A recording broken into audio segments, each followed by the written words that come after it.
Legend has it that a fuzzy little creature can predict winter weather. But does this Appalachian folklore hold any weight? And I'd ask you, have you ever seen an Isabella tiger moth? Most folks said no. But if I ask you, what's the most famous caterpillar on Earth? Everybody knows the woolly bear. The caterpillar's future-telling colors have been documented in the Foxfire book, a series known for passing down Appalachian philosophy of simple living, such as building a log cabin. Another chapter is on predicting the weather. If you see a woolly bear and it's got a lot of black and then some orange and then a lot more black, it means we're going to have a severe winter in the early part of the winter, then a mild winter, and then a little bit more severe in March. You may have learned it differently, like 13 segments of the caterpillar representing 13 weeks of winter. The orange patch then represents the weeks of winter instead of severity. But the differences don't stop there. Oh, that one says we're going to have a severe winter, and that one says we're going to have a mild winter. And every now and then you see a black one. It's all black.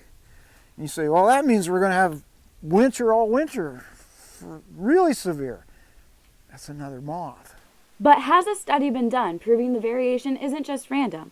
To validate this folklore, in fact, there has been but one, conducted by Dr. Curran with the American Museum of Natural History, where over an 8-year period he claimed to find that 80% of the time the selected woollyworms accurately predicted the winter. But an entomologist at West Liberty has some doubts. I don't really feel like there's any validity behind it. There's been some recent research done where individuals have looked at the overall size of the caterpillars. It's not predictive, it's basically going to tell you a little bit about the winter we already know about. Woollyworms might have but another anomaly in the insect world. They can freeze solid all winter, then emerge as a moth come spring thanks to their famous trait, their fuzz.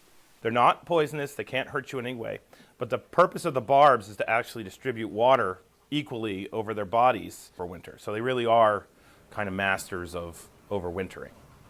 But when it comes to mastering the future, Is there validation? No. The moths have no way of predicting next winter's severity. It's just fun.